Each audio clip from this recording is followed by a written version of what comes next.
I think there has been a problem over time that people have identified, which is if you use battery X, you must use auto bidder X by the same company. I think that philosophy is actually changing a lot. I know that it's changing in California a lot. There seems to be a separation between who your bidding party is and who the OEM is. I think we're seeing that trend now in Australia as well. So I think there's a few new players coming into that world. It is a hard area for a startup to get into. Hello and welcome to Energy Unplugged by Aurora. This podcast features various experts from Aurora having in-depth conversations with key industry leaders, policymakers and academics from all over the world. It explores the hottest topics across the energy market and gives a unique perspective on major energy issues. Welcome to Energy Unplugged. I'm Hugo Batten, Managing Director of Aurora in APAC and California. We're delighted to have Nick Carter in today. Nick is the MD and founder of Akaysha, a battery developer in APAC that has just had a major investment from BlackRock to help fund storage developments across the APAC region. Prior to Akaysha, Nick has worked at Macquarie, Tesla, and AGL, one of the big vertically integrated utilities in Australia, as well as Toyota and General Motors. Today's discussion is very much going to be focused on the nuances of battery and hydrogen investment cases in Australia and across other key Asian markets. So we'll definitely be getting into the weeds today. Nick, welcome to Energy Unplugged. We're delighted you can join us. Thanks, Hugo. It's a pleasure to be here. I'm also joined by Weijie Mac, Aurora's head of consulting in Australia. Welcome, Mac. Hi, everyone. Terrific. Well, let's get right into it. So Australia's definitely had a boom over the last couple of years in batteries. A lot of those investment cases have been shorter duration 1 and 2 hour batteries that have been focused on FCAS markets, Australia's ancillary markets. We're starting to see longer duration batteries enter with more energy arbitrage models, but now we see a profusion of new revenue streams and business models. Just a high level question to start off, Nick. How do you see the battery space evolving in the NEM over the next, say, 3 to 5 years? Yeah, look, I think over the next probably short term, I can't see that there's going to be that much of a shift away from, say, a 2 hour battery. I know that a lot of people are looking and have been looking at a 4 hour or even longer duration, but I think at the moment, given where battery pricing is and where FCAS pricing is in Australia, I think 2 hours is still going to be the sweet spot in most states at this stage. And of the kind of new revenue streams that are emerging, so, we're starting to see discussions around markets for inertia and even faster frequency response, so sub 1 second, lots of discussions around capacity payments more at a state level, some virtual transmission business models, grid services to alleviate some grid congestion, and then kind of ongoing government support. Which of those new revenue streams do you think are going to be most important for unlocking new capacity, if any? Yeah, look, I think one answer to that is all of them. So we need as many different revenue streams as we can get, I think.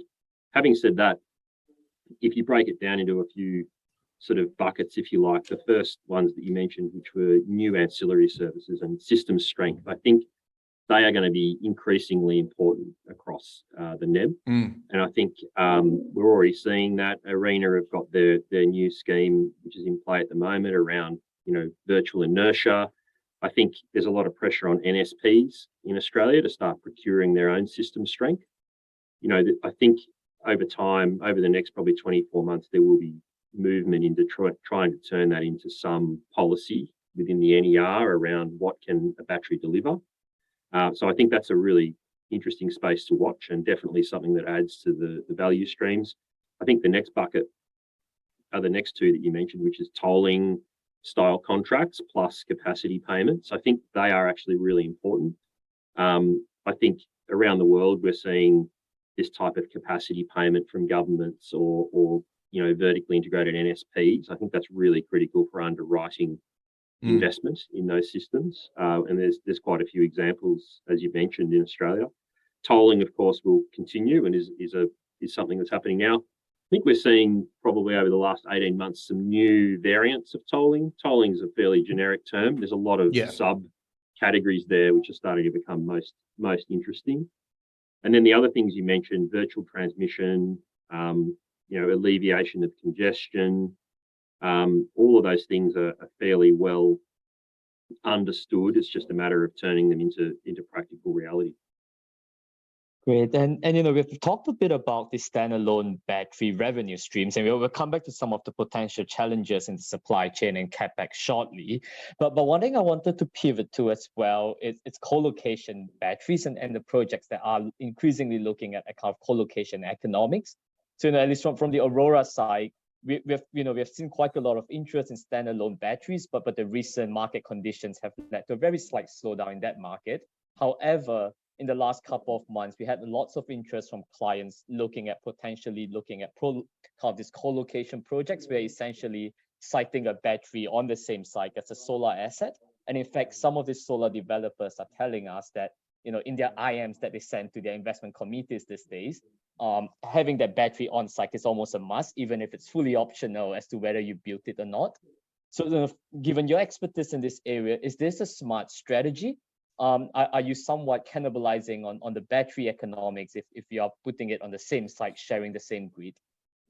Yeah, thanks, Mac. That's a good question, and it's sort of a question that people have been thinking about now for several years around what does a solar farm look like in the future. I know that a lot of developers have provisioned in their DAs and their other planning for a battery.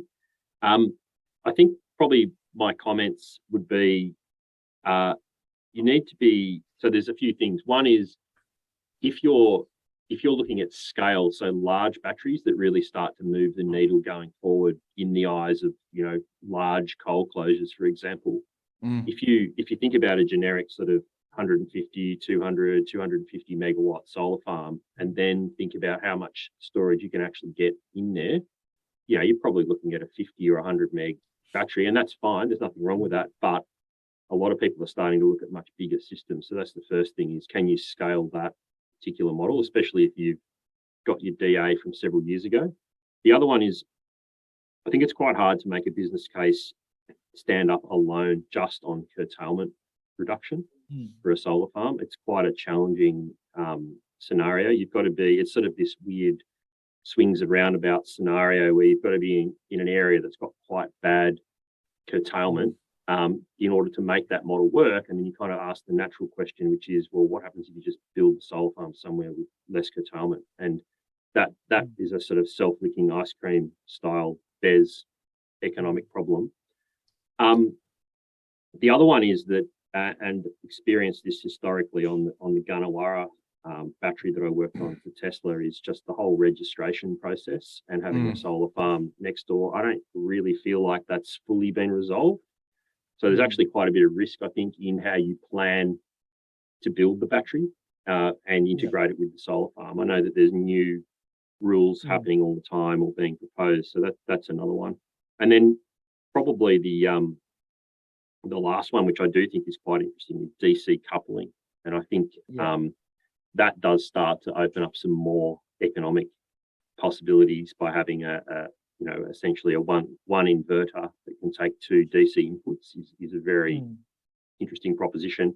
Haven't looked at that for a while, but I think that could be something that happens more and more. That's really interesting. And so it seems like there's quite a lot of challenges actually with co-location projects. What do you see as some of the key benefits? We've often heard as CAPEX savings because you're sharing the same grid and so forth. Are there any other key benefits that you see for co-location projects that might be driving the developers down that route?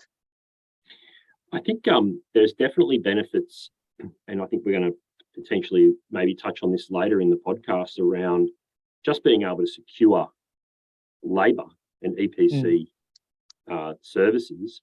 Is if you can build the battery and the solar farm all at once using one EPC, there's no interface risk. It's one supplier.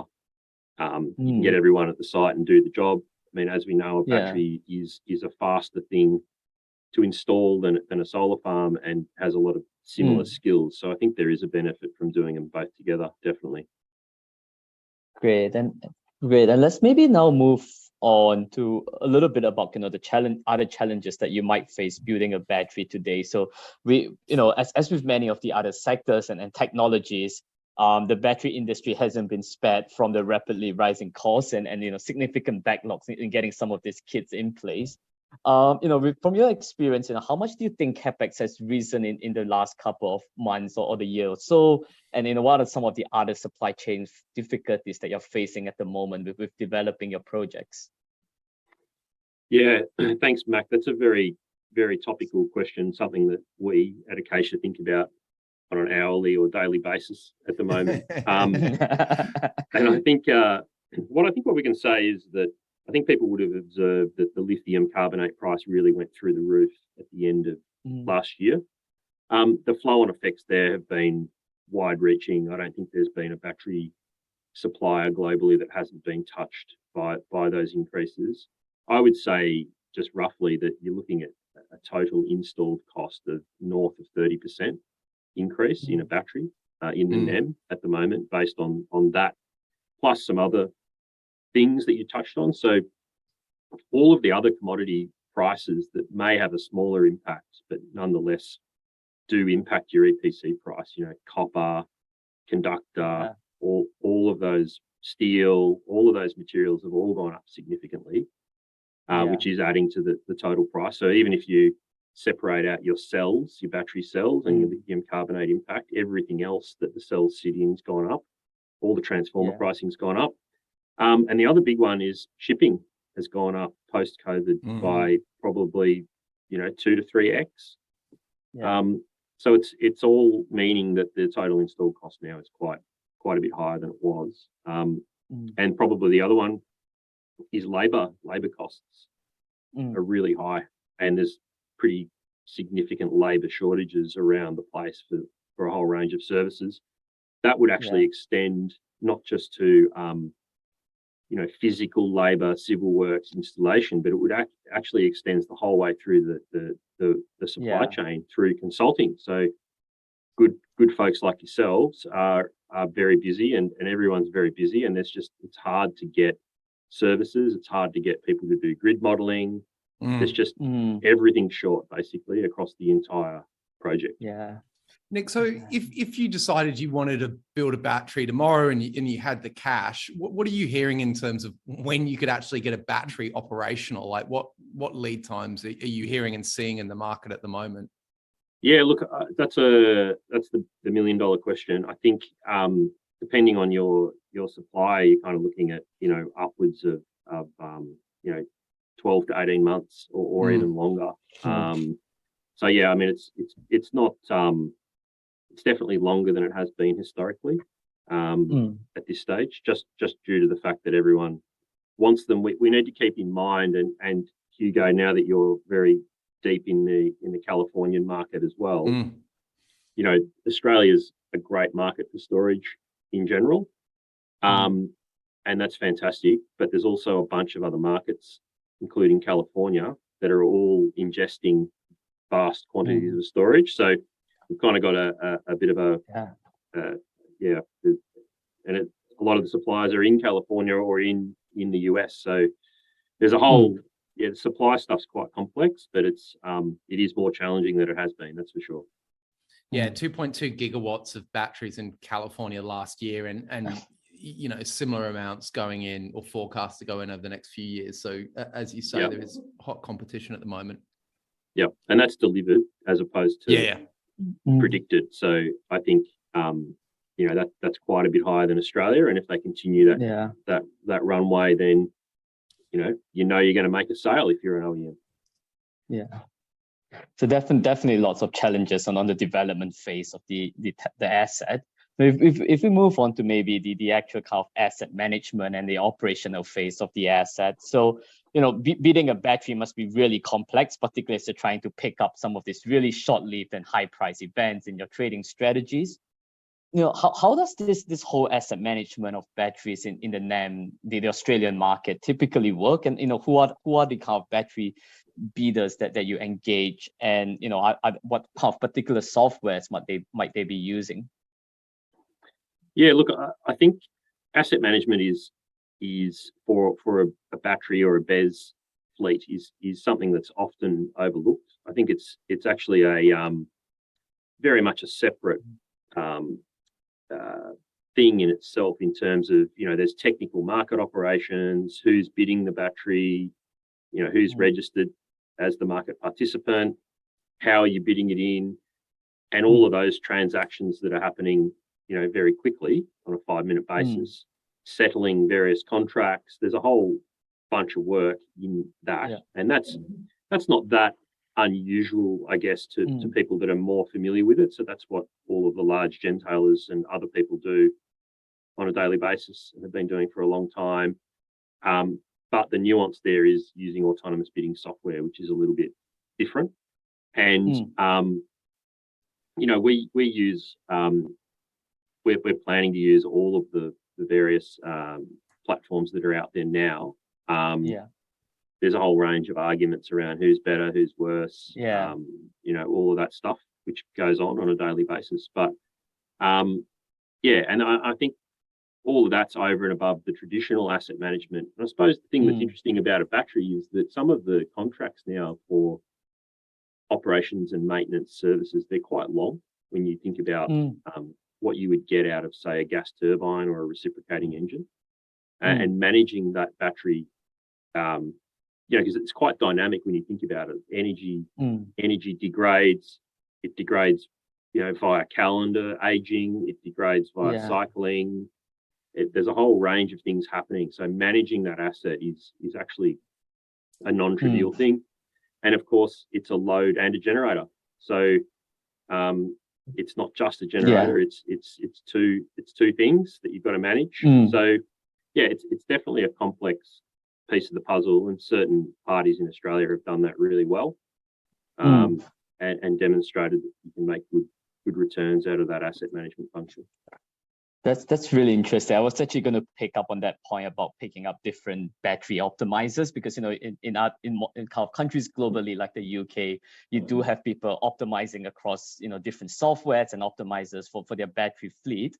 But in Australia, we understand it's sometimes slightly more sticky, where you might have to go with the optimizers that your OEM is coming from. Do you see that as a challenge for you? I think there has been a problem over time that people have identified, which is, if you use battery X, you must use auto bidder X by the same company. I think that philosophy is actually changing a lot. I know that it's changing in California a lot. There seems to be a separation between who your bidding party is and who the OEM is. I think we're seeing that trend now in Australia as well. So I think there's a few new players coming into that world. It is a hard area for a startup to get into. And that, Mac, kind of goes to your point as well, which is, who is best placed to provide this software? Is it a standalone startup company, or is it the OEM? And that's a great question. The difference between doing it as a startup versus an OEM is that you've got some balance sheet and some backing. And if you're trading hundreds or tens of millions of dollars a year, you want to make sure that you can stand behind some level of it. And I think that's still a big challenge for people.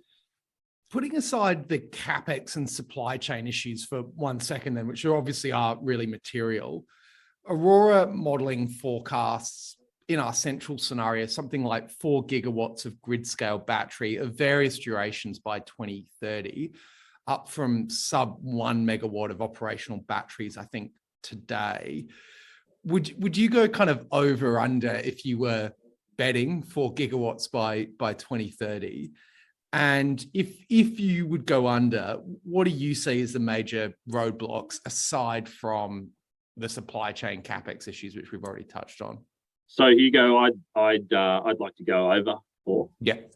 Good. I think how do I put it? I think the need is much greater than 4, and that's identified by the ESOO, ESOO, and other documentation.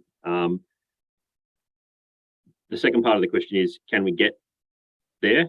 Is a good question. And as you said, apart from the CAPEX and other things, it's really, one of the biggest factors still in Australia, and it appears to be sort of getting longer and harder as we go forward, is really around the grid connection process. Getting a battery or any other generator, for that matter, registered is it's a non-trivial task. and rightly so. Like connecting assets needs to be taken very seriously and done properly. Otherwise, we end up with issues. So that's clear. I think that time frame, that's definitely one of the big bottlenecks. And I think there could be some work done, and I know AEMO and others are looking at it all the time to try to reduce that time frame down. The other part of that is, of course, actually getting access to grid modelers. That's not easy. There's a long wait time potentially to get access there. So if you that's actually making these times get quite a bit longer. And I think probably the other things goes to your scenario and input planning as well for your own models is really around certainty of coal closures, certainty of transmission, be getting built. What's actually going to happen with Snowy 2.0 in terms of build out and when things are online, and all of those things are also making it quite difficult in terms of uncertainty as well. Yeah, I think Australia is in a very similar position to California, where in California it's nukes and gas, and that's what needs to be exited to hit carbon targets. In Australia, it's a coal fleet that still provides 60% of the generation, but there's no clear timeline to exit. And so the system need for battery could be anywhere between 4 gigawatts, which, as you say, I think is quite conservative, anywhere up to 8 to 10 if you really think the coal fleet is going to come out very, very quickly, or quicker than some forecasts now. So we are just at this very difficult inflection point. And at the same time, CAPEX and supply chains are really starting to bite. So I think Australia and California are both feeling the pain. And I suspect politicians will be forced to do, painful and expensive things. In California, it's extending the life of Diablo Canyon. In Australia, it might be, capacity payments to older coal plants. I think, we are at a very difficult inflection points now. There's potentially lots of upside there for if you can get a battery in the ground. There is going to be price volatility. We certainly forecast that. But it makes the job of system planners like AEMO, I think, particularly challenging at the moment. Yep. And I think back to your point before, whatever the number was, 2 or 2.2 gigawatts a year in California being actually delivered. And, I'm sure that's going to increase over time. That's a great target, I would say, for Australia. So we're what did you say before? 4 gigawatts by 2030. We should be able to get there. We should be able to get there. But it is interesting the different ways countries approach, and this is a whole podcast in itself, but approach the connection process. California's got much more a cluster process, which I think leads to some efficiencies, although there's huge complaints about connection lead times in California, just as there is in Australia. It's 5 to 7 years in some cases. So it's not like they've nailed it. But I think it does provide transparency as to what's coming in when, which allows easier grid modeling and connection processes for individual developers. Which is partially what the reses are trying to solve. Absolutely. Well. So that should be another way to accelerate it. But yeah, we should be, if everything's working well, we should be able to put 2 gigawatts on the ground, just like California, if everything's working in the right way. Yeah. To pivot a little bit more to Akaysha directly, could you talk a little bit about the transaction with Akaysha and Blackrock? Certainly made news here in Australia. Again, we're recording this in mid-September and kind of broke a couple of weeks ago. Blackrock said very flattering things about the Akaysha team. I'm quoting, the best battery team we've worked with globally. What does this unlock for you guys in terms of ambition, both in Australia, but also Asia Pac, which we're going to get to in a second? Yeah, I won't comment on the comments. I'll just take that. But yeah, really what it boils down to is that the BlackRock deal and interaction is really around accelerating the transition. So enabling all the things that need to happen, including capital, of course, to really accelerate those projects and try and get them running as quickly as possible in the NEM, but also, as you said, across APAC as well, which is as you know, not an easy task at this stage, but it feels like now that's the right time as well. So it's really around the acceleration. That's what the deal boils down to. And maybe moving to somewhat of a related technology to batteries, which is hydrogen. And, hydrogen deserves a podcast by itself. But at a high level, hydrogen is often seen as a potential competitor of batteries, for example, because you're picking up the same low power prices in the middle of the day to produce hydrogen. Obviously, the kind of business case could be slightly different because you could sell the hydrogen itself and not have to convert it back to power, for example, like a battery. From your perspective, Nick, what is the plan here with Akaysha and hydrogen? Are you looking into hydrogen at the moment? And then if so, which part of the value chain are you really looking to enter the market at? Yeah, look, Mac, that's a good question. I think, one thing that I'm sure the listeners would appreciate is that hydrogen is a long vertical, supply chain, everything from, downstream, upstream, everything in the middle. What do you turn the fuel into? And so you can kind of, as you said, we could talk all day about that, that supply chain. I think our basic principle is really goes back to the core strategy, which is batteries and renewables. And those things paired together are the core input to the hydrogen supply chain. So our interaction is really around getting firmed renewable energy coupled with hydrogen production plants. That's our core thing. And then potentially further down the track we may have a role in some other areas, but it's really around that initial feeding the electrolyzer role, if you like. Yeah. So a lot more on the kind of renewable space as well at this point in time. Yeah. Everything we're doing is green hydrogen. So firming up wind and solar with a fleet of batteries is where it's at for us at this stage. Nick, to pivot again to Asian markets, I know you've been spending time in Japan and Southeast Asia. Which of those markets do you think are doing the best job in terms of market design, in the sense that they're liberalizing, attracting private capital, innovating, and allowing for rapid decarbonisation? Yeah, great eternal question. It's a hard one to answer because it is so different from the NEM and so different from Australia in terms of even just the basic fundamentals of who can own generation, who can own transmission, who can own retail, who owns and coordinates all of that isn't necessarily hasn't been broken apart yet in a lot of cases. So it's a totally different ball game in some ways. Having said that, I think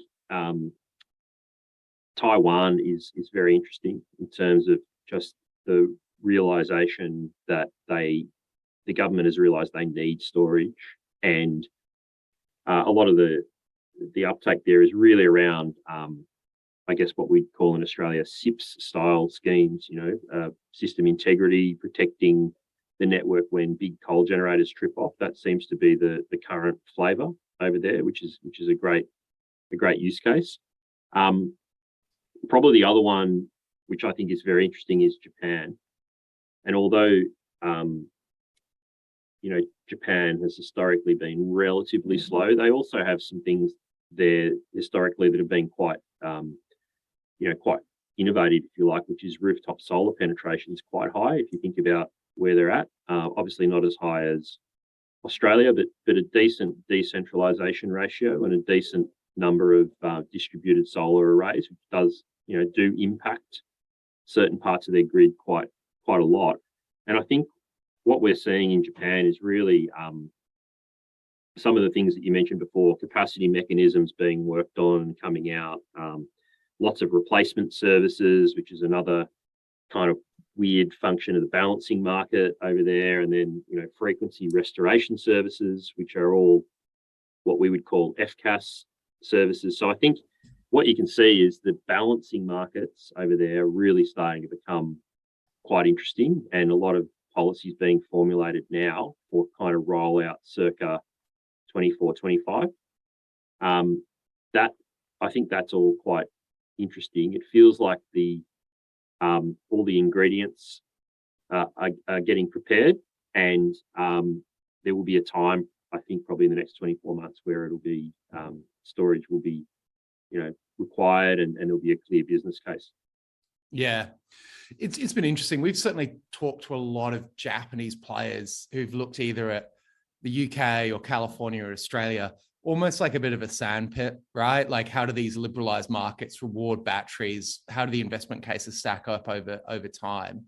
And it feels like clearly they've taken some of those lessons back and applied them to some of the market design decisions that have been made over the last 3 to 5 years in Japan.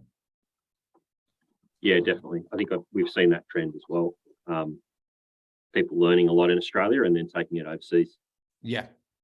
Nick, terrific. I wanted to touch a little bit on your career because you've certainly done a lot of different things in the energy space. You've worked at a diverse set of companies, Macquarie, Tesla, AGL, Toyota. Can you talk a little bit about how the cultures differed at those organizations? I think particularly Macquarie and Tesla have kind of famously unique and defined cultures. How did that inform your thinking about the type of organization you wanted Akaysha to be? That's a good question. I think, there is quite a spread in some of those companies. I think early on, I guess General Motors and Toyota were very much, very high tech, high volume manufacturing industries. Toyota is obviously famous for having its Toyota principles, which I think are still things that I refer to now. Very structured way of thinking, not necessarily super fast. Then you contrast that with Tesla, which was a lot faster, but also a data-based organization. So I think data-based all the way through from those organizations. I think answering your question directly about what I wanted Akaysha to retain, I suppose it was the ability to have a highly cross-functional team, but also allow people to still have, domain expertise. So not everyone needs to be talking to everyone else. They can actually be experts, and we need experts, and allowing a culture where you can foster experts, but then the business itself is really a cross-functional business between all the different areas that we have, ranging from, engineering, development, markets and market modeling and forecasting, asset management. They all come together to create a great project. But that's what I was trying to keep the essence of, being able to have lots of cross-functionality, but also allow specialists to actually be specialists. Yeah. And that's certainly something Aurora tries to foster as well for obvious reasons. We try and leave our modelers alone so they can crack on and model. Just on AGL, we're going a little bit off piste here. And AGL is a vertically integrated utility in Australia, as we've discussed before, and it's going through a lot of the challenges that vertically integrated utilities have seen globally, where the existing asset base has struggled in the face of renewables and more flexibility. What do you see as the kind of future of the gentailer in Australia? How do you see that kind of playing out, if at all? Is that a loaded question, Hugo? I'll try to answer it as best I can. I mean, it's a great question. Obviously, a lot of people are thinking about it a lot. There's definitely a transition that they need to go through. I suppose, without necessarily thinking about AGL directly, but thinking about a gentailer in Australia more directly, or possibly even globally, I really think that what they need to do is possibly get away from necessarily large centralized generation, even though they may have, interest in wind and solar. So I think wind, solar, batteries in front of the meter, if you like, or large scale, is definitely where the money should be going. But then I think the most important part is really the behind the meter, or the DER world and virtual power plant world. So I think the ultimate is to couple those two things together. And because, if you've got flexibility on what your load shape looks like, and you've kind of got a bit of flexibility upstream on what the generation shape looks like, because you've got storage, matching those two things together is where it's at. But what that means is that they need to be really proactive on electrification, DERs, VPPs, solar on everyone's roofs, batteries in everyone's homes. Yeah. And that's the general thing that a lot of them are trying to do. I mean, I think without doing that, there's not a lot of the business models shrinking, if you like, at the moment. And I've heard that was certainly the pitch, for example, that Mike Cannon-Brookes and his team made to AGL, that with our deep software experience, Mike Cannon-Brookes, founder of Atlassian, we can build the software capabilities to kind of create those VPPs of the future and manage that in a more intelligent way. So I suppose it makes sense from that perspective. Maybe one final question on your career, and I've asked this for a few different people recently. We're market modelers, obviously. We think it's important and useful. You've assembled a very quantity team at Akaysha. We spend a lot of time talking to you guys, and they're very impressive in that regard. How do you kind of embed analytics and modeling into your decision-making without allowing paralysis by analysis, right? Running infinite scenarios, spreadsheeting a decision to death. Like, when and where is market modeling useful for you guys? Yeah, that's a good question, and it also goes back to the sort of essence of Akaysha in terms of how we work. I mean, one thing I'd say is everything we do, pretty much everything we do is data-based. So we tend to just make decisions on data, which then means using the market modeling, forecasting, dispatch optimization, revenue lines, all of that stuff feeds in at the front end, actually, of the process. So that's used to size systems, create the whole business case ecosystem from there. I think to your point around overrunning scenarios, I mean, I think that boils down to having people that are experienced enough to sort of know where the 80-20 rule is in terms of the Pareto front there, making sure that we're not going crazy with scenarios. The other part of that is the experience around what is, noise versus material sensitivities and understanding how all that comes together. But I think, that's how we use it, but that flows through the whole way. And it actually flows through all the way down to the end of asset management when you think about it. So that tracking how well the asset's performing versus what you modeled at the start, that whole feedback loop is what Akaysha is about, really. So yeah, we use the data and the modeling the whole way through. I think as you guys at Aurora know, having the ability to also run scenarios based on what's going to happen in the network in the future or accelerated coal closures, I think that's super helpful as well. So we use it all the way through. I mean, the other point is that back to your previous question too, is that everyone at the moment in Akaysha is either a scientist or an engineer. So even our finance people have an engineering degree, and that probably won't stay like that forever, but right now it is, and that's kind of the kind of culture that we have. Terrific. One final question that I ask of all guests: who do you read or listen to in the energy space that you think is always good, thought-provoking, and relevant to your work in the private sector? Well, of course, this particular podcast, Hugo. Good start. I think I still listen to Renew Economy's podcast, read Renew Economy, battery storage news, PV storage or PV news globally is not a bad source as well. I really like what Clarity.